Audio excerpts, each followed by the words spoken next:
Good evening sir. Good evening, good evening. रुक जाओ, आप लोग थोड़ा सा रुक जाओ, आने देते हैं कुछ लोग। Good evening sir. Good evening, good evening.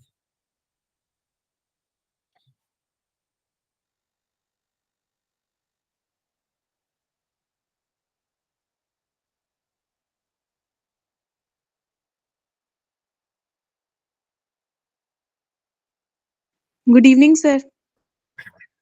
Good evening sir. Good evening.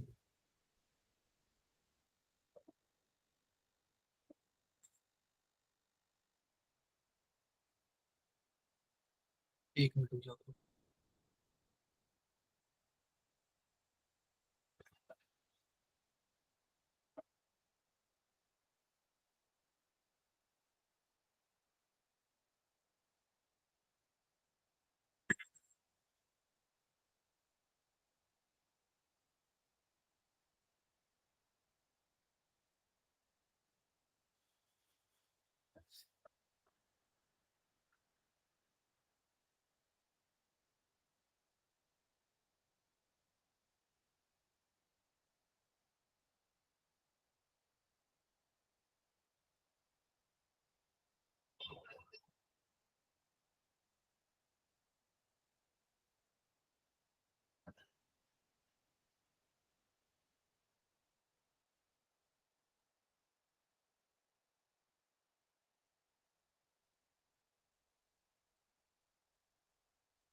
रुक जाओ बच्चे, एक दो मिनट रुक जाओ।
बताओ, लास्ट क्लास में हम लोगों ने कहाँ तक पढ़ा था? बताओ आप लोग, लास्ट क्लास में हम लोगों ने कहाँ तक पढ़ा था, बताओ। अरे पता है किसी को? तो कंसंट्रेशन सर। कंसंट्रेशन सॉल्यूशन पढ़ा था, ठीक है। क्लियर है क्या? आज हम लोग पढ़ेंगे इलेक्ट्रोलाइसिस के बारे में, ठीक है। ये बताओ सबको स्क्रीन शो हो रहा है क्या? No Yes, sir. sir. और यहीं से आएगा हमारे पास Yes, फैक्टोरियल, sir. यहीं से आएगा Yes, क्या sir. हमारे पास?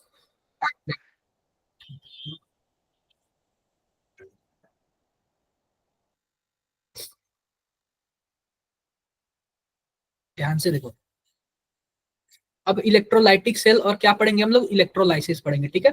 इलेक्ट्रोलाइसिस का मतलब पता है क्या होता है? जैसे मान लो कि हमारे पास डब्बे में दो चीज है, एक होता है प्लस और एक होता है माइनस, ठीक है। मान लेते हैं कि हमारे पास दो, जैसे कि मान लेते हैं कि हमारे पास डब्बे में ना NaCl है। अब Na प्लस होगा और Cl माइनस होगा, क्या बताओ आप लोग? होगा ना? Yes, sir. Yes, sir. अब देखो, जब Na प्लस और Cl माइनस है ना, तो हमारे पास दो इलेक्ट्रोड भी होता है, एक होता है एनोड, एक होता है कैथोड। एनोड पे होता है पॉजिटिव और कैथोड पे होता है नेगेटिव। लेकिन Negative. गैल्वेनिक सेल के केस में ना एनोड पे ही नेगेटिव होता है, ये एक्सेप्शन केस है, ये मैंने आप लोग को बता रखा है ना, बता रखा है। अब Yes, पता है sir. क्या, जब इलेक्ट्रोलाइसिस होगा ना, यानी कि जब हम इसमें इलेक्ट्रिक तार डालेंगे ना, इलेक्ट्रिक तार, तो पता है क्या, इलेक्ट्रिक तार डालेंगे ना, तो जो नेगेटिव वाला होता है ना वो पॉजिटिव की तरफ जाता है, जो पॉजिटिव वाला होता है वो किसकी तरफ जाता है? Negative. नेगेटिव की तरफ। बातें क्लियर है क्या? Yes, क्लियर है? sir. तो इसी को हम लोग क्या बोलते हैं? इलेक्ट्रोलाइसिस बोलते हैं। इसी को हम लोग क्या बोलते हैं? इलेक्ट्रोलाइसिस बोलते हैं। यानी कि जो हमारे पास एनायन होता है, एनायन, एनायन वह किधर जाता है? एनोड की तरफ। और जो केटायन होता है वो किधर जाता है? कैथोड की तरफ। Cathode की दिक्कत तरफ. यहाँ पे कुछ नहीं होता है। दिक्कत पता है क्या? अब जब सिंगल मॉल्टेन, अगर यह सिंगल स्पेसीज है ना, सिंगल स्पेसीज, तो आराम से जो एनायन होगा वो एनोड की तरफ जाएगा, केटायन कैथोड की तरफ जाएगा। लेकिन अगर बोल दिया कि यही एक्वस है, क्या बोल दिया? एक्वस NaCl है, तो आप बताओ NaCl तो होगा ही, और साथ में एक्वस बोल दिया तो H प्लस भी होगा और OH माइनस भी होगा। होगा कि नहीं होगा? Yes, Yes, sir. sir. Problem यहाँ पे फंस जाता है कि जो हमारे पास एनोड पे क्लोरीन जाएगा कि OH जाएगा, ये दिक्कत फंस जाता है। और कैथोड पे Na जाएगा कि H प्लस जाएगा, ये दिक्कत फंस जाता है। समझे क्या आप लोग मेरी बातों को? Yes, single sir. होगा तो कोई दिक्कत नहीं है, सिंगल होगा तो कोई दिक्कत नहीं। जब दो आयंस आ जाते हैं ना, तब जाके क्या होता है? प्रॉब्लम्स होता है कि किसको किधर भेजना है। आई होप मेरी बातें आप सबको समझ आ गई होंगी। Yes, sir. अब देखो, सिंपल सी बात है, देखो हमारे पास केटायन जो है कैथोड पे जाएगा, एनायन किस पे जाएगा? एनोड पे जाएगा। Cathode पे. अब देखो कैथोड पे कैसे रिएक्शन होता है, आप बताओ कैथोड पे कौन जाएगा? केटायन। तो देखो सोडियम प्लस जो है एक इलेक्ट्रॉन लेके किधर चला जाएगा? कैथोड पे। और Sodium. कैथोड वाले रॉड में क्या होगा? चिपक जाएगा। तो आप बताओ कैथोड वाला रॉड मोटा हो जाएगा कि नहीं हो जाएगा? हो जाएगा। Yes, sir. sir. एनोड पे देखो, एनोड पे जाएगा, एनोड होता है पॉजिटिव, तो उसके पे जाएगा नेगेटिव वाला। अब देखो Cl माइनस क्या होगा? हाफ Cl2 बना लेगा, एक इलेक्ट्रॉन निकाल के किधर चला जाएगा? एनोड पे चला जाएगा। डन है क्या मेरी बातें? Yes, sir. ये इलेक्ट्रोलाइसिस का मशीन है, इसी से इलेक्ट्रोलाइसिस होता है। ये इलेक्ट्रोलाइसिस वाला मशीन है, ठीक है। दिख रहा है क्या मशीन आप लोग को? Yes, sir. का कोई मतलब नहीं है, सिंपल सी बात, ध्यान से देखो। अब देखो यहाँ पे मेन गेम फंसता है, यहाँ पे ध्यान से देखना। मैं आपको बताता हूँ, सब गेम होता है इलेक्ट्रोकेमिकल सीरीज से। किससे होता है? Electrochemical series से. केमिकल सीरीज से। अब जैसे कि मान लो हमारे पास जो सोडियम है, Na है, इसका जो है -2 है। और जो हमारे पास हाइड्रोजन है, Na प्लस का जो -2 है, स्टैंडर्ड इलेक्ट्रोड पोटेंशियल। और हमारे पास H प्लस का जो है 0 होता है। यही होता है ना? यही होता है ना? तो मैं Yes, आपको sir. बता देता हूँ, जो हमारे पास Yes, sir. केटायन होता है ना, केटायन वो किस पे जाता है? कैथोड पे जाता है। किस पे Yes, जाता है? Cathode पे. कैथोड पे जाता है। और एनायन किस पे जाता है? एनोड पे। तो कैथोड पे या फिर सोडियम जाएगा या फिर H प्लस जाएगा, इन्हीं दोनों में कोई जाएगा ना। मैं इतना Yes, बता sir. देता हूँ, ध्यान से देखो। जिसका जिसका स्टैंडर्ड रिडक्शन पोटेंशियल पॉजिटिव में ज्यादा होता है, जिसका स्टैंडर्ड रिडक्शन पोटेंशियल पॉजिटिव में ज्यादा होता है, वही कैथोड पे जाता है। ये कहीं बातें आप लोग लिख लेना। जिसका स्टैंडर्ड रिडक्शन पोटेंशियल पॉजिटिव में ज्यादा होता है, वही क्या होता है? कैथोड पे जाता है। तो आप बताओ इन दोनों में से क्या, अगर अगर सिंगल केवल Na होगा तो Na जाएगा, लेकिन अगर दोनों में चूज करना होगा कौन जाएगा, तो आप बताओ कौन जाएगा? H plus. H plus. बातें क्लियर है? Yes, sir.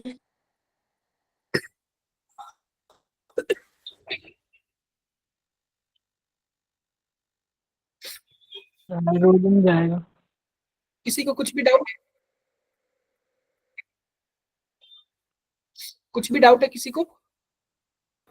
No, sir. कोई डाउट नहीं।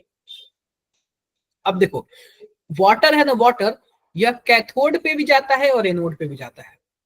जब रिडक्शन होगा तो कैथोड पे जाएगा, जब ऑक्सीडेशन होगा तो किस पे जाएगा? एनोड पे। एनोड पे। तो देखो जब रिडक्शन होगा तो क्या बनेगा? रिडक्शन होगा तो हमारे पास 2H2O ना 2 इलेक्ट्रॉन लेके क्या बना लेता है? H2 बना लेता है और 2OH माइनस बना लेता है। ठीक है, 2OH माइनस बना लेता है। आप बताओ जब हमारे पास इसका जब OH माइनस का संख्या बढ़ गया इसमें, तो आप बताओ पीएच कम होगा या फिर ज्यादा?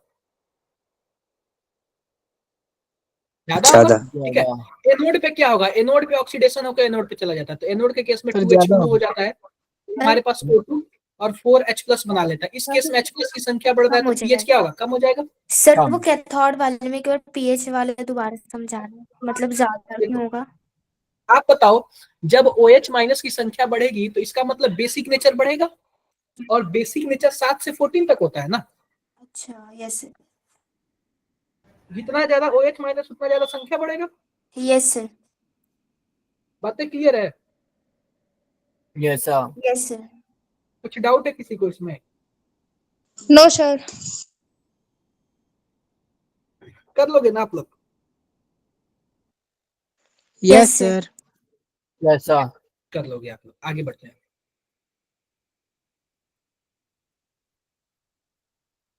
ठीक है, अब देखो इसमें क्या लिखा हुआ है, electrolysis of CuSO4 with inert gas.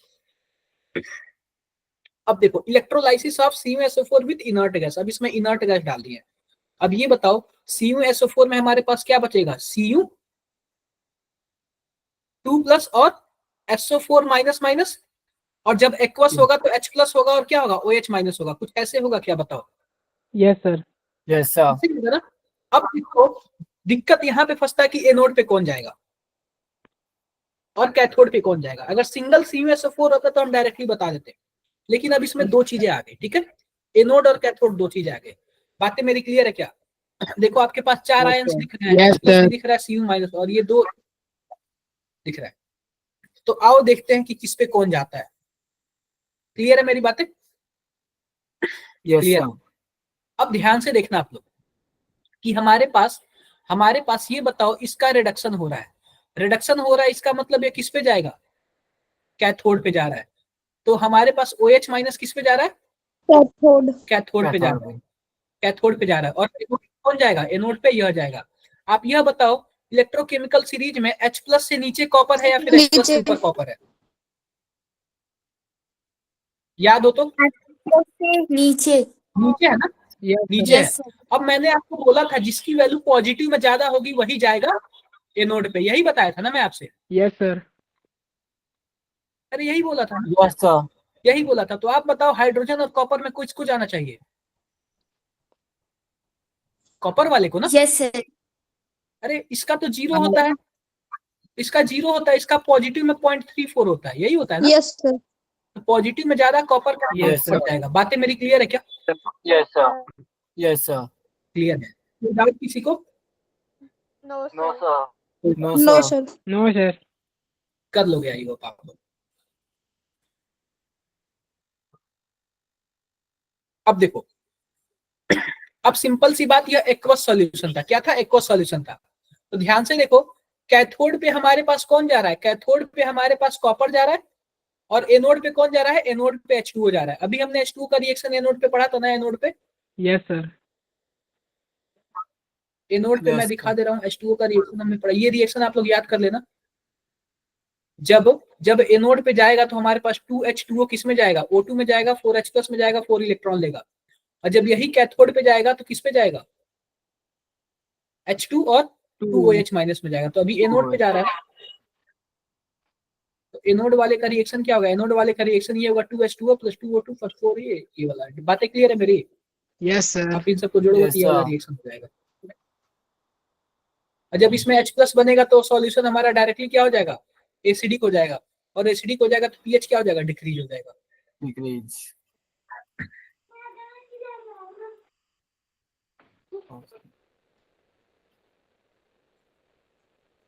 अब देखो electrolysis of aqueous NaCl। Simple NaCl होता तो Na हमारे पास कैथोड पे चला जाता, Cl एनोड पे चला जाता। अब एक्वस होगा तो इसमें दो चीज हमें मिल जाएगा, एक तो हमारे पास वाटर मिल जाएगा और एक हमारे पास ये मिल जाएगा। कर लोगे क्या आप लोग आगे पढ़ के? Yes, sir. कर लेना, कोई दिक्कत नहीं आगे। Yes, sir.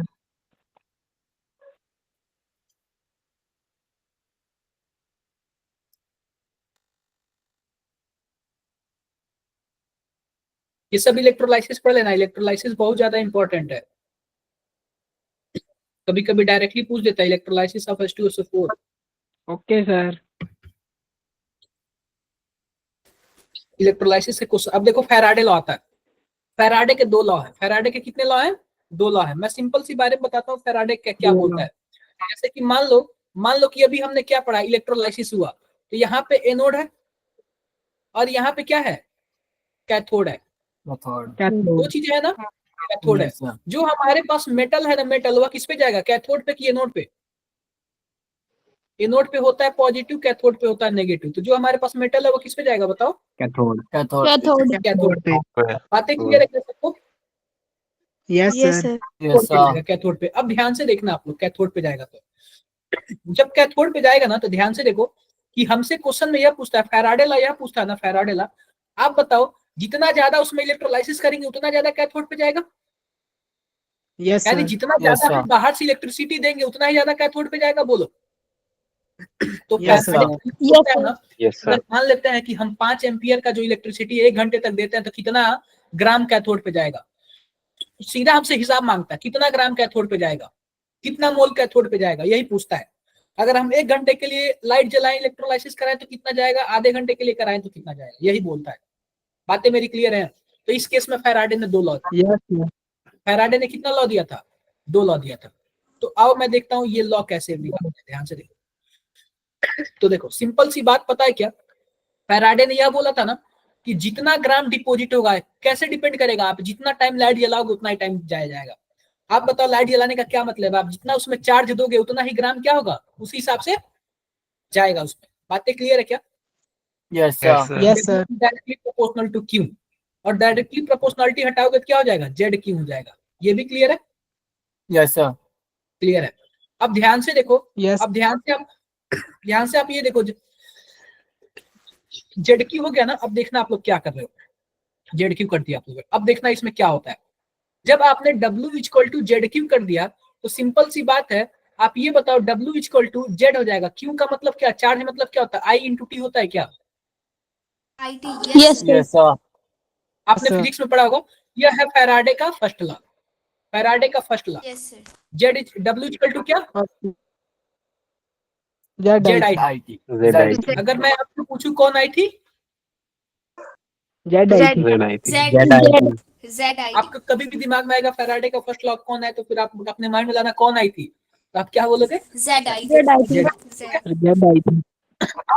जेड बराबर क्या होता है, ठीक है, जेड बराबर होता है E बाई एफ। क्या होता है? E by F. और E का मतलब आप लोग को पता होना चाहिए क्या होता है, इक्विवेलेंट वेट। क्या होता है? Equivalent. Equivalent weight. Equivalent weight. और F का मतलब आपको पता होना चाहिए, फैराडे होता है। Farad. और एक फैराडे में कितना होता है, 96,500। 96,500. बातें क्लियर है क्या? तो हम W बराबर क्या Yes, लिख सकते sir. हैं, E into I into T divide by 96,500। Done है क्या? Yes, sir. किसी को कुछ भी डाउट्स होते इसमें बताओ, Yes, sir. इसमें आप लोग को कुछ भी डाउट हो तो बताओ। No, sir. No, sir. No, sir. कर लोगे आप लोग?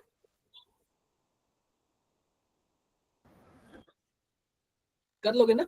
Yes, sir. हाँ, तो ये हमारे पास ये रहा हमारे Yes, पास sir. फॉर्मूला फेराडे का फर्स्ट लॉ। पहली बात ई तो आप लोग इक्विवेलेंट वेट निकाल लेना, आई आपका एम्पियर में हो जाएगा, टी आपका किस में हो जाएगा, सेकंड में हो जाएगा, और डब्ल्यू किस में आएगा, हमारा ग्राम में आ जाएगा।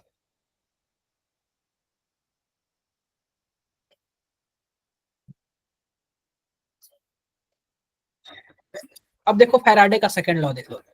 सेकंड लॉ यह बोलता है ना, ध्यान से देखना, सेकंड लॉ यह बोलता है ना कि मान लेते हैं कि अगर हमारे पास 3 सेल है, 1 2 3, मतलब 3 सेल नहीं, ऐसे कितने भी सेल हो सकते हैं, आप सीरीज में लगा दो, ठीक है क्या, लगा दिया। अब देखो इसमें हमारे पास अगर सेम इक्विवेलेंट है वेट, अगर सब में इक्विवेलेंट सेम है और सब में हम समान मात्रा में इलेक्ट्रिसिटी प्रोड्यूस कर रहे हैं, तो जितना ए मेटल पे, जितना एक ए वाले के कैथोड पे मेटल प्रोड्यूस होगा ना, उतना ही बी पे प्रोड्यूस होगा, उतना ही सी पे प्रोड्यूस होगा। कहने का मतलब ये है, अगर आप एक बराबर इलेक्ट्रिसिटी दे रहे हो और उसका इक्विवेलेंट वेट भी सबका एक बराबर है, तो जो उसमें मेटल डिपॉजिट होगा वह भी क्या होगा, सेम अमाउंट में होगा। ये बातें क्लियर है कि नहीं क्लियर है? पढ़ लो एक बार, आप लोग पढ़ लो, देखो समझ आ रहा है कि नहीं आ रहा है, Yes, sir. समझ आ रहा है कि नहीं आ रहा है, पढ़ लो।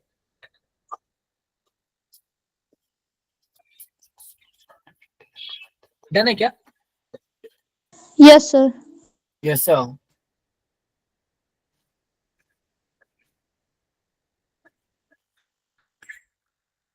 अब देखो यही फॉर्मूला है इसका। जैसे मान लो हमारे पास एक कॉपर सल्फेट है और एक AgNO3 है, दोनों को हमने क्या कर दिया है, एक सीरीज में जोड़ दिया है, ठीक है। Yes, sir. तो जितना इक्विवेलेंट यह होगा उतना ही इक्विवेलेंट यह होगा, बोलो। जितना इक्विवेलेंट यह है उतना ही इक्विवेलेंट यह भी है, बोलो। कंडीशन Yes, के हिसाब sir. से, कंडीशन के हिसाब से। Yes, आओ sir. देख लेते हैं कि क्या होगा। तो जब जितना इक्विवेलेंट यह है ना, उतना इक्विवेलेंट यह है ना, तो जितना मास कॉपर का डिपॉजिट होगा, mass of copper deposit divide by equivalent weight of copper equal to mass of Ag deposit divide by equivalent weight of Ag। Clear है क्या? यानी कि हमारे पास Yes, sir. इसको मान लो W1 और हमारे पास इक्विवेलेंट वेट E1 मान लो equal to W2 by E2 मान लो। अगर कोई तीसरा भी सीरीज में जुड़ा होता ना, तो वह भी क्या होता है, W3 बाई E2 हो जाता। बातें क्लियर है क्या? Yes, sir. Yes, sir. E3. Yes, sir. Clear है।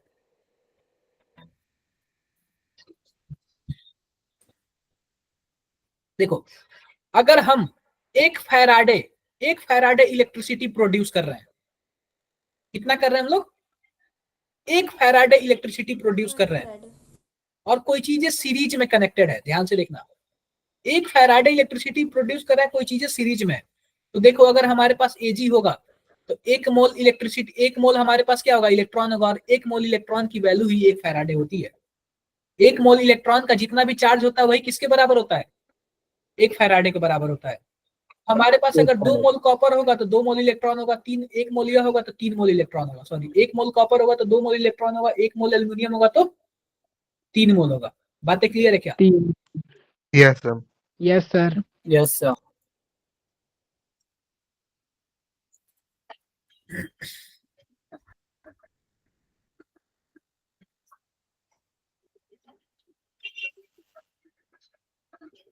देखो, अब कभी कभी पूछता है ना कि हमारे पास यह दे दिया, कभी कभी पूछ देगा बताओ कितना फैराडे इलेक्ट्रिसिटी गया, यानी कितना फैराडे चार्ज गया। तो जितना मोल चार्ज होगा ना उतना ही फैराडे होगा। इसमें एक फैराडे होगा, नीचे वाले केस में कितना फैराडे होगा, 2 फैराडे। देखो, कोई बोल रहे कि हमारे पास 1 मोल Ag डिपॉजिट हुआ है, तो कितना फैराडे इलेक्ट्रिसिटी लगेगा, आप बताओ। जब 1 मोल होगा तो 1 इलेक्ट्रॉन लेगा और Ag बनेगा। Yes, Yes, sir. sir. जब 1 मोल ये होगा ना तो 1 फैराडे इलेक्ट्रिसिटी यूज हुआ। अब बोल दिया 1 मोल कॉपर डिपॉजिट हुआ, तो 1 मोल कॉपर डिपॉजिट करने के लिए कितना फैराडे इलेक्ट्रिसिटी चाहिए, 2 2 मोल. फैराडे। 3 मोल कॉपर डिपॉजिट करने के लिए कितना फैराडे इलेक्ट्रिसिटी चाहिए, 3 more. 3 3 farad. मोल चाहिए। बातें क्लियर है क्या? Yes, sir. देगा ना कि बताओ कि हमारे पास 2.5 मोल एल्यूमिनियम को हमें कैथोड पे डिपॉजिट करना है, कितना फैराडे इलेक्ट्रिसिटी चाहिए। तो स्टैंडर्ड से निकाल लेना, 1 मोल के लिए कितना है, 3 मोल फैराडे चाहिए, तो 2.5 मोल के लिए कितना होगा, 9 मोल। क्या होता है, जो भी होगा 2.5 से मल्टीप्लाई कर लेना, हो जाएगा क्या? Yes, Yes, sir. बताओ, यूनिटरी मेथड आप लोग लगा देना।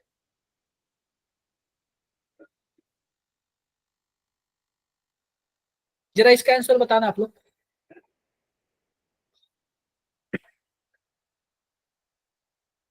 ये बोल रहा है कि हमारे पास कॉपर सल्फेट है, कॉपर को इलेक्ट्रोलाइसिस कराया, कॉपर जाएगा कैथोड पे। उस केस में हमने 10 मिनट तक लाइट जलाया और जिसका करंट का वैल्यू कितना था, 1.5 एम्पियर था। तो कॉपर का कितना मास डिपॉजिट हुआ कैथोड पे, आप बताओ। W इक्वल टू क्या होता है, ZIT, या फिर W इक्वल टू क्या हो जाएगा, E by 3 upon sum upon 4.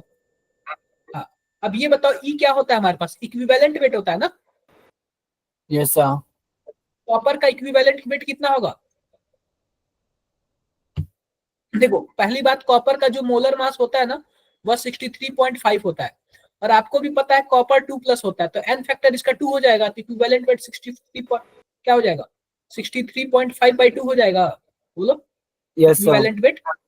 आई की वैल्यू 1.5 और टी का वैल्यू कितना हो जाएगा हमारे पास 10 मिनट। 10 मिनट को कितना कर दोगे?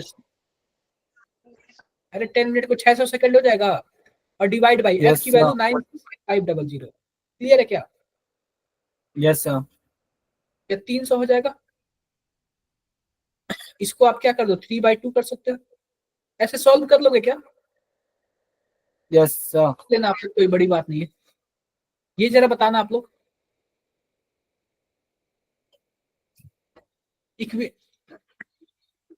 देखो ये बताओ W बराबर क्या होगा, ZIT यानी कि E/I/T/F, यही होगा ना, इक्विवेलेंट वेट पूछ रहा है। आप बताओ W का वैल्यू दिया हुआ है, I का वैल्यू दिया हुआ है, करंट का वैल्यू दिया हुआ है, टाइम का वैल्यू दिया, फैराडे का वैल्यू दिया, E का वैल्यू निकल जाएगा क्या? Yes, sir. Yes, sir. देखो लिखा हो the amount of Faraday required to convert 2 mole इतना टू इतना। सबसे पहले हमें रिएक्शंस लिखना होगा इसके लिए, ठीक है। रिएक्शंस, तो रिएक्शंस में जो हमारे पास एन फैक्टर आया ना, एन फैक्टर वो 6 आया है। कितना आया है? 6 आया है। तो 1 मोल के लिए 6 आया है, तो 2 मोल के लिए कितना होगा? 12 होगा ना। 12. Yes, sir. 12 होगा। कर लोगे क्या आप लोग? Yes sir.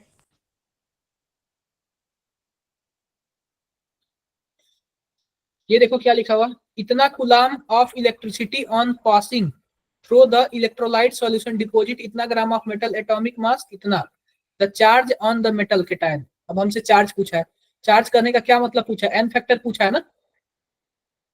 Yes, sir. N factor कैसे निकालेंगे?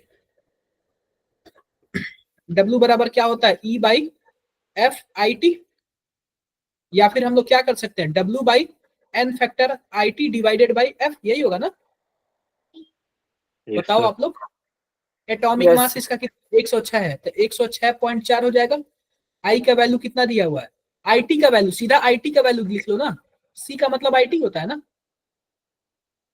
बोलो, अरे Q का मतलब IT ही होता है ना। Yes, सीधा sir. लिख लेते हैं। अब एन फैक्टर हमसे पूछा है तो एन लिख दो, और एफ की वैल्यू 96500। अब ये बताओ निकल जाएगा क्या? Yes, sir. डब्ल्यू का भी 2977। कर लोगे क्या आप लोग? कर लेना, यही होगा, ऐसे ही होगा, ठीक है क्या? डन है। Yes, sir. तो ऐसे ही क्वेश्चंस पूछता है, कुछ एक्स्ट्रा नहीं पूछेगा। आई होप आप लोग सभी कोई कर लोगे ना। Yes sir. कर लेना। आओ थोड़ा सा हम लोग आगे बढ़ते हैं, ये वाला कंडक्टेंस वगैरह पढ़ते हैं, ठीक है। कंडक्टेंस वगैरह पढ़ते हैं, यही हमारा लास्ट टॉपिक है इस चैप्टर का। एक बार देखो आपको समझ आ रहा है कि नहीं, एक बार पढ़ना जरा आप लोग।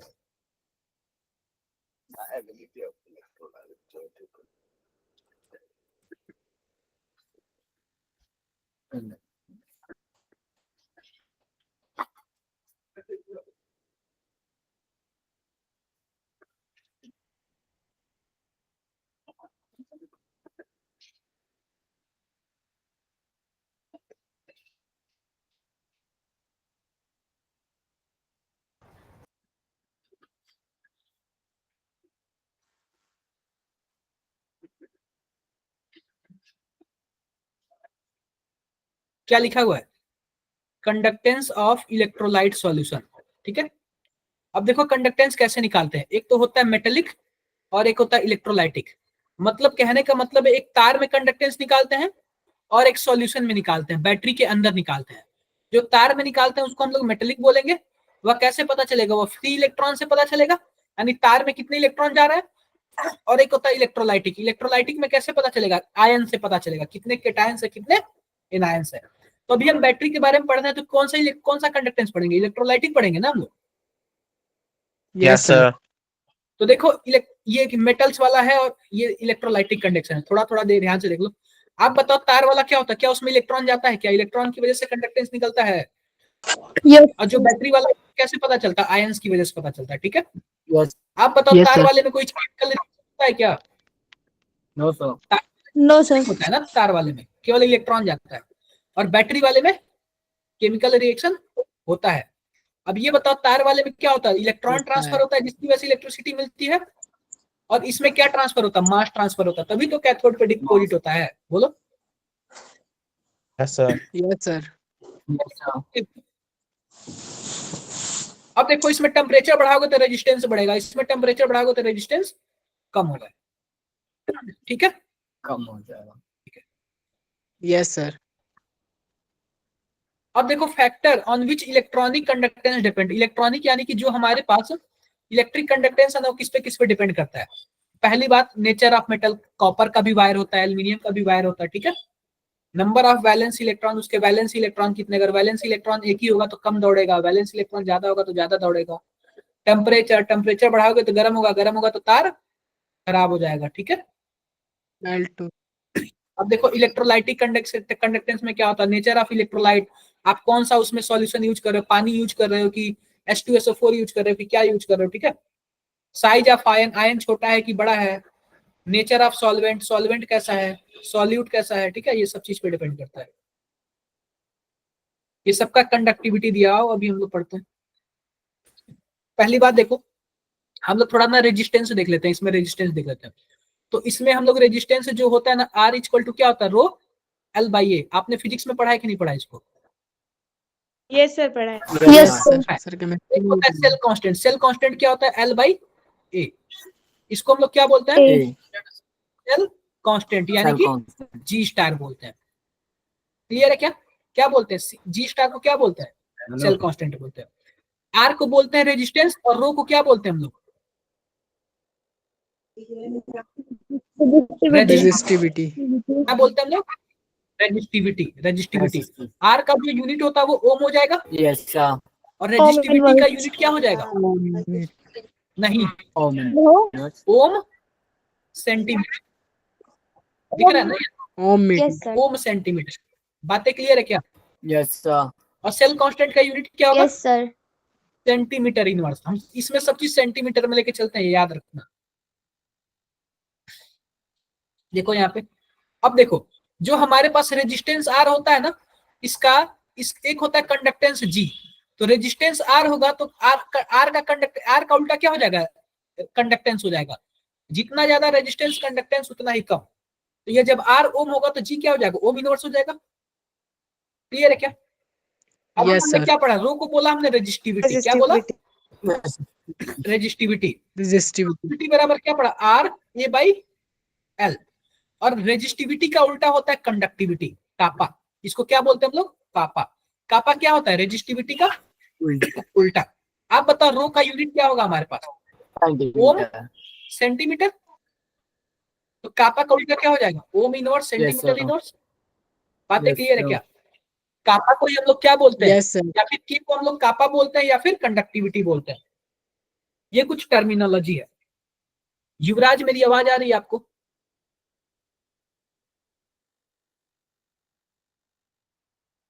बताओ आप लोग, आगे बढ़ते हैं। अब देखो पढ़ते हैं resistance of electrolytic solution. Electrolytic solution का रेजिस्टेंस क्या होगा?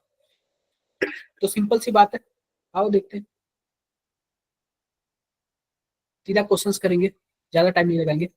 अब एक होता है मोलर कंडक्टेंस। मोलर कंडक्टेंस क्या होता है हमारे पास? Lambda M.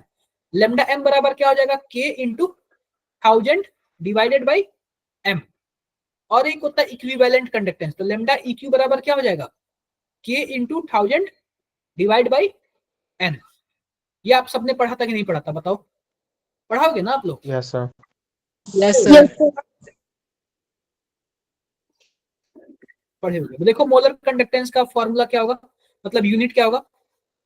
Ohm inverse centimetre square और mole inverse. Ohm inverse centimetre square और मोल इनवर्स। बातें क्लियर है मेरी? Yes, sir. Yes, sir. Yes, sir. बातें clear है। अब देखो, अब हमारे पास है इक्विवेलेंट कंडक्टेंस। क्या है हमारे पास? Equivalent conductance. Equivalent conductance. Conductance. अब देखो इक्विवेलेंट कंडक्टेंस हमारे पास क्या होगा, अभी मैंने बताया क्या है हमारे पास, lambda eq equal to K into 1000 by N. Lambda eq equal to क्या हो जाएगा, के इंटू 1000 बाई एन। ये बातें क्लियर है क्या? Yes, sir. क्लियर है। Yes, sir. अब देखो रिलेशन बिटवीन लेमडा एम और लेमडा इक्यू, आओ देख लेते हैं इनमें रिलेशन क्या होगा। सिंपल सी बात देखो, ध्यान से देखो हमारे पास क्या होगा। तो हमारे पास कुछ ऐसे है, अब मैं लिख लेता हूं यहाँ पे, ध्यान से देखो। लेमडा एम बराबर हमने क्या पढ़ा था, के into 1000 divided by M, M. और लेमडा इक्यू बराबर क्या पढ़ा था, के इंटू 1000 डिवाइडेड बाई एन। अब ये बताओ लेमडा एम बाई लेमडा इक्यू क्या हो जाएगा हमारे पास, के इंटू 1000 डिवाइडेड बाई एम, और ये क्या हो जाएगा, के इंटू 1000 डिवाइडेड बाई एन। इससे यह कैंसिल हो जाएगा, हमारे पास क्या हो जाएगा, एन बाई एम हो जाएगा क्या, बोलो। Yes, sir. हो जाएगा, कर sir. लेना आपको। एक बार आपके सामने ना यह क्वेश्चन है, इसको मैं साइड में करता हूँ। यह एनसीईआरटी का भी क्वेश्चन है और जेई में भी पूछा गया है। चलो जरा एक बार ना इसको सॉल्व करके बताना आप लोग, एक बार जरा आप लोग इसको सॉल्व करके बताओ।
अरे हुआ क्या किसी का, सर कर रहे देखो हैं। क्या लिखा हुआ, resistance of a conductivity cell filled with 0.01 mole, यानी कि ये बताओ कि हमारे पास मोलैरिटी कितना दिया हुआ है, 0.1, और इसका रेजिस्टेंस कितना दिया हुआ है, 100। कंडक्टिविटी के कितना 100 दिया हुआ है, 0.1, और हमारे पास 1.2. 1.29, द कंडक्टिविटी ऑफ 0.1। अब देखो इसका तो ये अलग अलग सीन है, अब यहां से अलग सीन है। अब कंडक्टिविटी हमारे पास कितना दे दिया है, 1.29। If the resistance of same cell, अब देखो अब दूसरा कंडीशन है, रेजिस्टेंस ऑफ सेम सेल कितना दिया हुआ, 520, और इसका कंसंट्रेशन कितना दिया हुआ है, 0.02। Calculate the 0.02. Conductivity and molar conductivity of, अब इसका हमें कंडक्टिविटी निकालना है और क्या निकालना है, मोलर कंडक्टिविटी निकालना है। आप बताओ दोनों में एक चीज तो कॉमन हो सकता है, क्या कॉमन हो सकता है, सेल कांस्टेंट, यानी कि एक ही सेल है ना, तो जी स्टार कॉमन हो जाएगा कि नहीं हो जाएगा। Yes, sir. Yes sir. तो देखो हमारे पास एक फॉर्मूला होता है, कापा इक्वल टू क्या होता है, G जी into इंटू G जी स्टार star. होता है, यानी कंडक्टेंस इंटू सेल कांस्टेंट होता है। ठीक है, तो इसका दिया हुआ 1.29 और कंडक्टेंस कितना होगा हमारे पास 1 बाई रेजिस्टेंस यानी 1/100। तो जी स्टार हो जाएगा, तो जी स्टार कितना आएगा 1.29 आएगा क्या? Yes, देखो sir. मल्टीप्लाई क्रॉस कर दोगे तो जी स्टार 1.2 आ गया। अब देखो दूसरे का हमें के निकालना है, तो दूसरे का के कैसे निकालोगे? जी इंटू जी स्टार, यानी जी स्टार तो हमारा कॉमन है और जी क्या हो जाएगा हमारे पास 1/520 इंटू 1.29 कुछ ऐसे आएगा ना, ये 129 आएगा, सॉरी 129 आएगा, बताओ कुछ ऐसे आएगा ना? अरे बोलो यस यार, सर। तो कर लोगे Yes, क्या? sir. उसके बाद हमारे के का वैल्यू निकल जाएगा और लेमडा एम क्या हो जाएगा के into 1000 divided by M, M का भी वैल्यू दिया हुआ, M. डन है क्या? Yes, sir. कर लेना आप लोग, क्लियर है?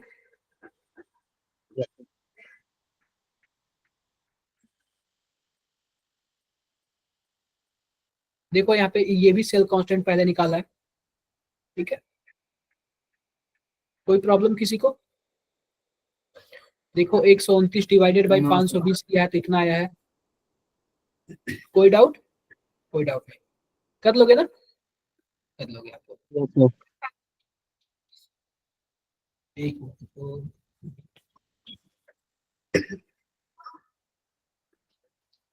यही सब है, सस्ता सस्ता सो क्वेश्चन, ठीक है। इसमें किसी को कोई दिक्कत आएगी इस टाइप के क्वेश्चन में? कोई नहीं दिक्कत आएगी, ऐसे ही ऐसे सॉल्यूशन है, ठीक है। फिर देखो, अब देखो क्या आता है, effect of dilution on molar concentration.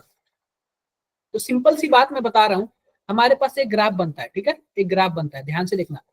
अगर स्ट्रॉन्ग इलेक्ट्रोलाइट होगा तो ग्राफ ऐसे बनेगा, और वीक इलेक्ट्रोलाइट होगा तो ग्राफ कैसे बनेगा? ऐसे बनेगा, दिख रहा है क्या? अगर स्ट्रॉन्ग इलेक्ट्रोलाइट होगा तो ग्राफ ऐसे बनेगा एकदम सीधा, वीक इलेक्ट्रोलाइट होगा तो ऐसे बनेगा। डन है ना? डन है। और इसके लिए फॉर्मूला क्या होता Yes. है? इसको हम लोग बोलते हैं डिबाई हकल ऑनसेंगर इक्वेशन। क्या बोलते हैं? Debye Huckel Onsager equation. इसको बोलते हैं कंसंट्रेशन। मोलर का मोलर हमारे पास क्या है? Molar conductance equal to molar conductance at infinite dilution minus B under root C. जो अंडर रूट हमारे सी। पास बी है ना, एक कांस्टेंट है, और अंडर रूट सी क्या है हमारे पास? कंसंट्रेशन। कंसंट्रेशन है। तो हम लोग पता है क्या, हम लोग ना मोलर कंडक्टेंस वर्सेस कंसंट्रेशन के बीच क्या बनाते हैं? ग्राफ बनाते हैं। जब ग्राफ बनाएंगे तो ग्राफ नेगेटिव आएगा, क्योंकि हमारे पास एम की वैल्यू क्या है? स्लोप नेगेटिव है। ये चीजें आप लोग याद कर लेना। बताओ कौन सा इक्वेशन सही है? सी वाला सही है ना? अरे लेमडा Yes. सी माइनस इंफिनिटी पे माइनस बी अंडर रूट सी, यही होगा ना? प्लस तो होगा नहीं फोर्थ वाला? Yes sir. अंडर रूट इसमें नहीं है, यह भी नहीं होगा, इसमें भी अंडर रूट नहीं है, यह भी नहीं होगा। सी वाला सही है। देखो Yes, JEE sir. 2024 Option C. 2014 में पूछा हुआ,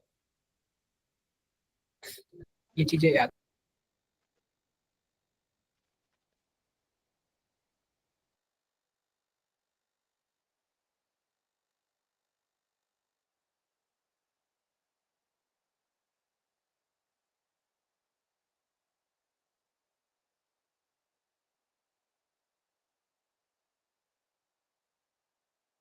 सर आपकी स्क्रीन नहीं दिख बोलो, रही। लिथियम वाले की ज्यादा होनी चाहिए, सर स्क्रीन नहीं दिख रही। लेकिन लेकिन नहीं होता। पता है क्यों? जब साइज छोटा होता है ना, तो वाटर के मॉलिक्यूल चारों तरफ से घेर लेते हैं उसको, उसको जितना छोटा होगा उतना ज्यादा घेरेंगे। तो आप बताओ, जिसको ज्यादा घेर लेंगे क्या वो भाग पाएगा क्या? कंडक्ट घूम पाएगा क्या? और घूमने की वजह से ही कंडक्टिविटी होती है, नहीं घूम पाएगा ना। तो जिसका बड़ा होगा वो ज्यादा घूम लेगा, तो इसका उल्टा हो जाता है। लेकिन अगर वही गैसियस फेज में होता, तो आप बताओ गैसियस फेज में कोई घेरने वाला है क्या इसको? नहीं है ना। तब छोटे वाले साइज को ही फॉलो होगा। बातें मेरी क्लियर है क्या? Yes, बोलो आप sir. लोग। Yeah. Yes sir. एक होता है कोलोराउस लॉ। कोलोराउस लॉ आप लोग पढ़े हो? Yes, sir. Yes sir. पढ़े होंगे, इस पे क्वेश्चंस वगैरह आते हैं।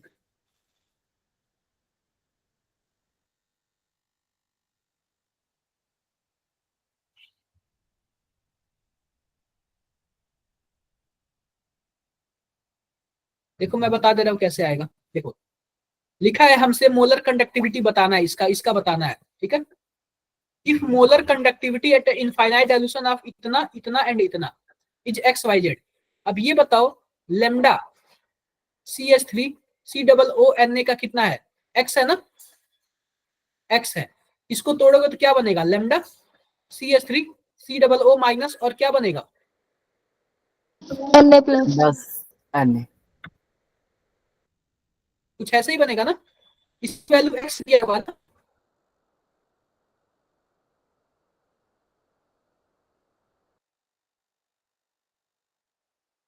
सर स्क्रीन विजिबल नहीं है आपकी, वॉइस से नहीं आ रही है। नेटवर्क प्रॉब्लम शायद कुछ। Sir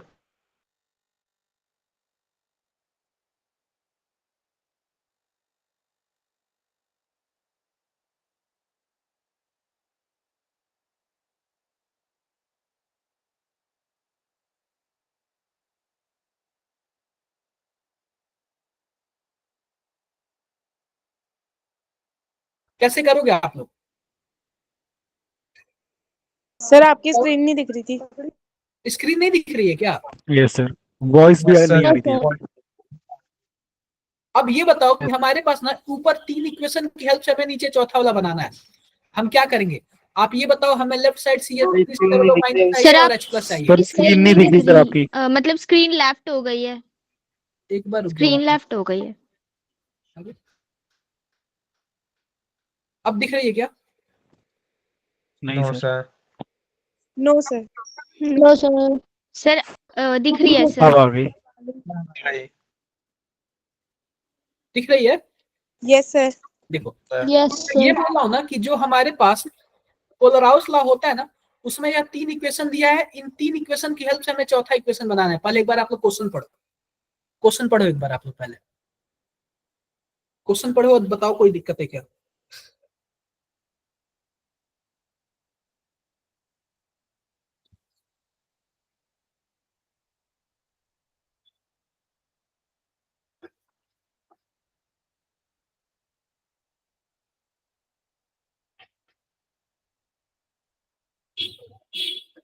no sir.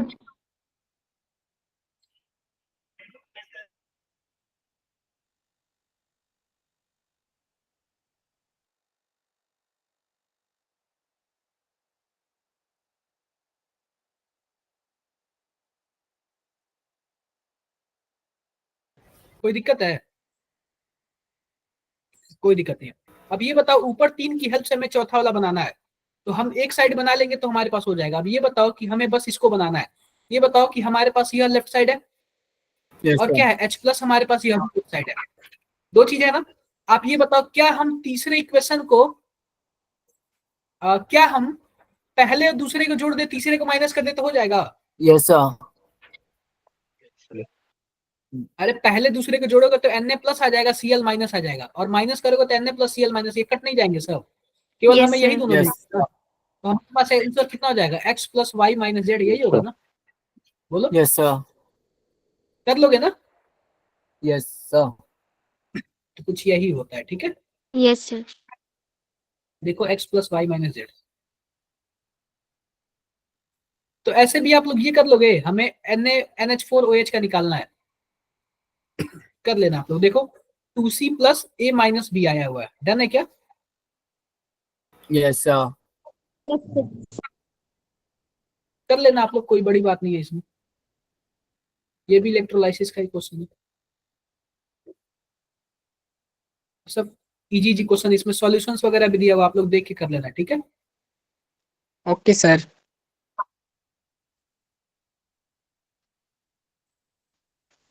अब देखो थोड़ा बहुत हम लोग सेल के बारे में बोल लेते हैं। देखो टाइप ऑफ सेल, पहली बात तो हमारे पास एक प्राइमरी सेल होता है जो कि हम लोग यूज करके फेंक देते हैं, जो घड़ी वगैरह में यूज करते हैं, ठीक है। उसका एग्जांपल क्या है, लैक-लांचे सेल। क्या एग्जांपल है, लैक-लांचे सेल। और इसका एक और Laclanche एग्जांपल cell। है, इसका एक और एग्जांपल है ड्राई सेल, ठीक है। अब Yes देखो sir। लैक-लांचे सेल में सबसे पहली बात ना कुछ ऐसे होता है। लैक-लांचे सेल याद रखना, क्वेश्चन क्या पूछता है, उसमें जो एनोड होता है वो जिंक का होगा, कैथोड किसका होगा, MnO2 कार्बन पाउडर या फिर ग्रेफाइट रॉड, ठीक है क्या, Yes sir। क्लियर है। और यस सर। इसमें जो इलेक्ट्रोलाइट क्या भरा जाता है, NH4Cl और ZnCl2 का पेस्ट। ये बातें आप लोग याद रख लेना, यही चीजें पूछता है और कुछ नहीं पूछता है। कि ऐसे पूछ देगा कि बताओ कि प्राइमरी सेल किसको बोलते हैं, चारों में से कौन सा ऑप्शन है, लाइक लांचे सेल, ड्राई सेल, ये सब किसका एग्जांपल है, प्राइमरी सेल। प्राइमरी सेल का, प्राइमरी प्राइमरी सेल का, ठीक है, प्राइमरी सेल का। और उसमें एनोड पे देख लेना, एनोड किसका बना होता है, जिंक का बना होता है, कैथोड किसका बना होता है, मैग्नीशियम ऑक्साइड और कार्बन पाउडर का। बातें क्लियर है क्या? Yes sir. देखो ये कैथोड इलेक्ट्रोलाइट किसका यूज होता है, NH4Cl और ZnCl2 का पेस्ट यूज होता है। क्लियर है क्या? Yes sir. कभी कभी रिएक्शन आपसे पूछ देगा तो एनोड पे, एनोड है ना, ये एनोड, तो एनोड पे क्या होगा हमारे पास, जिंक। जिंक, जिंक 2+ और 2 इलेक्ट्रॉन, ठीक है, ये उल्टा दे दिया, यस सर। उल्टा दे दिया, ठीक है क्या। और कैथोड पे रिएक्शन देख लेना, ठीक है, फुल ऑफ रिएक्शन। और देखो ये कभी कभी पूछता है कि कैथोड पे क्या क्या बनेगा, तो कुछ ऐसे बनता है, MnO OH और अमोनिया गैस। NH3। तो ये कुछ अब देखो सेकेंडरी सेल क्या होता है, रिचार्जेबल सेल, जिसको हम रिचार्ज कर सकते हैं, यानी कि हमारे घर पे जो होता है, रिचार्ज, चार्ज होगा, रिचार्ज होगा, चार्ज होगा, यानी कि चार्ज होगा, डिस्चार्ज होगा, चार्ज होगा, डिस्चार्ज होगा। इसका एक एग्जांपल है लेड स्टोरेज बैटरी। क्या एग्जांपल है, lead storage battery. Car bike देखा है, उसी में होता है, ठीक है। Yes sir. इसमें भी हमें रिएक्शन ही देखना होता है। एनोड किसका बना होता है, पीबी का। कैथोड किसका बना होता है, PbO2 का। इलेक्ट्रोलाइट क्या यूज करते हैं, PbSO4 यूज करते हैं। डन है क्या? अब देखो एनोड पे यह रिएक्शन होता Yes, है, sir. Pb हो जाएगा SO4, SO4 हमारे पास माइनस माइनस हो जाता है, ठीक है। और हमारे पास रिएक्शन क्या हो जाता है, PbSO4 हो जाता है और 2 इलेक्ट्रॉन निकल जाते हैं। बात क्लियर है क्या? वैसे ही कैथोड पे देखो, PbO2 और SO4 माइनस माइनस और 2 इलेक्ट्रॉन निकल के क्या बना लेते हैं हमारे पास, 4H, कुछ ऐसे बना लेते हैं। ये आप लोग को रिएक्शन याद ही करना, जनरली रिएक्शन याद कर लोगे ना, Yes, कर sir. लेना, रिएक्शन याद ही कर, ठीक है। ये रिएक्शन, अब देखो इसमें 2 टाइप का होता है, डिस्चार्ज के टाइम रिएक्शन अलग होगा और चार्ज के टाइम रिएक्शन अलग होगा। जब डिस्चार्ज होगा ना तो रिएक्शन सीधा होता है, और जब चार्ज होगा तो रिएक्शन सीधा उसका उल्टा हो जाता है। बातें क्लियर है मेरी? Yes sir. Yes, sir.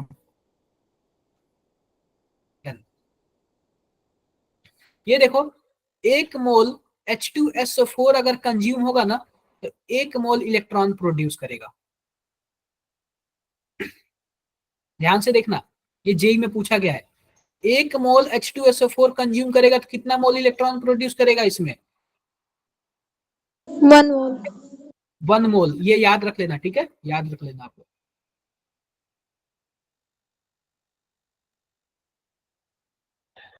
कर लेना ये आपको।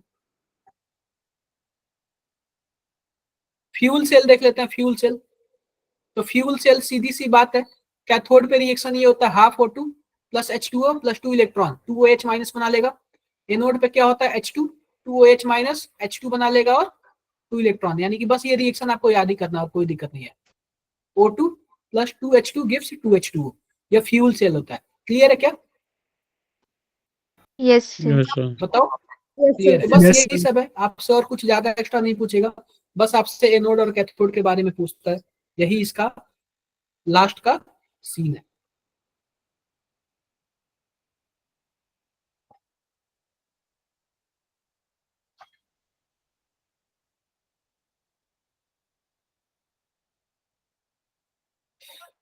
यही इसका क्या है, और कुछ ज्यादा एक्स्ट्रा नहीं पूछता इसमें।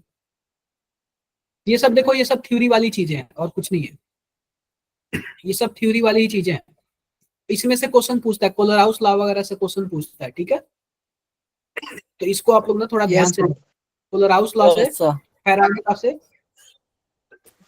इनसे अच्छे अच्छे क्वेश्चंस पूछे जाते हैं। आई होप मेरी बातें सबको क्लियर होंगी।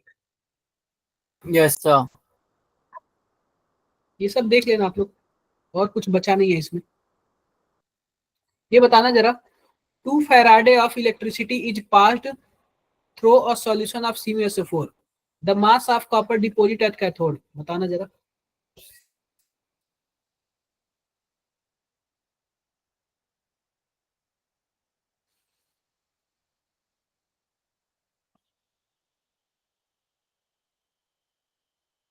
ये बताओ कॉपर डिपॉजिट हुआ है, तो कॉपर 2+ जो है कॉपर आयन है किस में जाएगा? 2 इलेक्ट्रॉन लेके कॉपर में जाता है क्या? बोलो। Yes sir. कॉपर का मोल मास कितना होता है? 63.5 ग्राम। ये बताओ आपको डायरेक्टली नहीं दिख रहा है, अगर 2 मोल हमारे पास दो फैराडे होगा, 2 फैराडे या फिर 2 मोल इलेक्ट्रॉन होगा, तो हमारे पास 1 मोल कॉपर देगा। और जब 1 मोल कॉपर देगा तो 1 मोल कॉपर का वेट कितना होता है? 63.5। 63.5। बिल्कुल। अगर वही बोलता कि हम 1 फैराडे यूज कर रहे हैं तो इसका आप हाफ कर देना। समझे आप लोग? Yes Yes, sir. sir. Yes sir. जिस हिसाब से फैराडे चेंज होगा उस हिसाब से हमारा आंसर भी चेंज होगा। लिखा हुआ है how many Yes, sir. Electron would be required to deposit 6.35 gram of copper at cathode during the electrolysis of an aqueous solution of copper sulfate। Simple सी बात बताओ, कॉपर सल्फेट है, कॉपर है, कॉपर जाहिर सी बात है कैथोड पे जाएगा, बोलो कॉपर बना लेगा। ये पूछ रहा है हाउ मेनी इलेक्ट्रॉन। अब ये बताओ कि अगर हमारे पास 2 मोल इलेक्ट्रॉन है तो कितना कॉपर डिपॉजिट हो रहा है? 1 मोल डिपॉजिट हो रहा है, यानी 63.5 ग्राम हो रहा है, बोलो Yes, sir. बताओ। या फिर हम ऐसे बोल सकते हैं अगर Yes, sir. 63.5 ग्राम हमारे पास क्या हो रहा है? कॉपर डिपॉजिट हो रहा है, कितना मोल इलेक्ट्रॉन यूज हो रहा है? 2 मोल। 2 मोल। अगर 1 ग्राम कॉपर डिपॉजिट होता तो 2 डिवाइडेड बाई 63.5, हमारे पास कितना ग्राम कॉपर डिपॉजिट हो रहा है? 6.35। तो हम क्या कर सकते हैं? 2 × 6.35 डिवाइडेड बाई 63.5, कुछ ऐसे कर सकते हैं क्या? Yes sir. कर सकते हैं। अब तो इसको कट करेंगे तो हमारे पास क्या आ जाएगा? नीचे 10 आ जाएगा। Yes sir. और इसको इससे कट करेंगे तो हमारे पास 1/5 आ जाएगा, 1/5 मोल। बताओ। तो ये बताओ, हमसे पूछा हाउ मेनी इलेक्ट्रॉन, जब मोल निकल गया तो हम क्या कर देंगे? अवोगाड्रो नंबर से मल्टीप्लाई कर देंगे तो पता चल जाएगा क्या इलेक्ट्रॉन की वैल्यू। देखो n/5 आया है। समझ रहे हो ना कैसे कर रहा हूं मैं? Yes sir. ठीक है, यस तो सर। ऐसे ही होगा, कोई बड़ी बात नहीं है। ठीक है, ऐसे ही होगा। और ऐसे भी क्या करना पड़ेगा आपको? भी ऐसे ही सॉल्व करना पड़ेगा। आई होप सबको समझ आया होगा मेरी बातें। Yes sir. सर वो लास्ट तो वाला क्वेश्चन एक और बार, सर एक बार दोबारा बता दोगे वो लास्ट वाला? कॉपर वाला ही। Yes sir. देखो यह बोला है ना कि मान लेते हैं कि अगर हमारे पास, आपको पता है कैथोड पे क्या होता है? मेटल डिपॉजिट होता है। ये होता है कि नहीं होता है? यस सर होता होता है। है। बोल रहा है कि अगर 6.35 ग्राम अगर हमारे पास मेटल डिपॉजिट हो गया कैथोड पे, तो बताओ कितना इलेक्ट्रॉन यूज हुआ? तो सिंपल सी बात है, आप ये बताओ कि अगर हमारे पास 63 ग्राम अगर कॉपर डिपॉजिट होगा तो इसका मतलब 2 मोल इलेक्ट्रॉन यूज हुआ है। यस सर, 2 मोल हो जाएंगे। 2 मोल इलेक्ट्रॉन यूज हुआ है। अगर 63.5 ग्राम कॉपर है तो 2 मोल क्या है? हमारे पास इलेक्ट्रॉन है। अगर 1 इलेक्ट्रॉन्स ग्राम कॉपर है तो कितना होगा? 2/63.5। लेकिन 63.5। इतना ही हमारे पास डिपॉजिट हुआ है तो हम इंटू क्या कर देंगे? 6 पॉइंट। 60.5। ये 10 से यस डिवाइड सर। हो जाएगा, ये 1/5 मोल आ जाएगा। और 1 मोल में आपको पता है अवोगाड्रो नंबर के बराबर होता है, तो 1/5 मोल में क्या होगा? अवोगाड्रो नंबर से आप मल्टीप्लाई कर दो। Okay sir. डन है? यस कोई सर, अब प्रॉब्लम? समझ आ गया। क्या सबको समझ आएगा? हाँ जी प्रतिष्ठा बताओ। सर ग्राफ वाले क्वेश्चन बता देंगे? ग्राफ वाला? कौन सा ग्राफ वाला? सर जो ग्राफ में क्वेश्चन पूछे जाते हैं वो समझ नहीं आता। अरे देखो एक ही बार पूछा जाएगा। देखो ये ना डिबाई-हैकेलॉन-सेंगर इक्वेशन है। तो पहली बार जब सीधा इक्वेशन आएगा ना, यह स्ट्रॉन्ग इलेक्ट्रोलाइट के लिए होता है। किसके लिए होता है? स्ट्रॉन्ग इलेक्ट्रोलाइट के लिए होता है। वीक इलेक्ट्रोलाइट के लिए कैसे आता है? ऐसे आता है। समझे क्या आप? Yes sir. यही है, और कुछ नहीं है इसमें। और ग्राफ वाले क्वेश्चन अक्सर आपको केमिकल काइनेटिक्स से मिलेंगे, क्योंकि उसमें आपको y बराबर mx + c के इक्वेशन बहुत ज्यादा मिलेंगे। ठीक है, ओके सर। देखो ग्राफ वाले क्वेश्चन सब के सब ना y = mx + c पे ही है और किसी भी चीज पे नहीं है। तो आपको ऐसे ही करना पड़ेगा। आई होप मेरी बातें सबको समझ आई होगी। और किसी को कुछ Yes, भी sir. डाउट से पूछ सकता है मुझे। कोई डाउट किसी को? No sir. हो जाएगा? Yes sir. ठीक है, फिर मिलते हैं तब नेक्स्ट क्लास में। तब तक के लिए bye bye. Bye Good sir, night, thank you sir. Sir.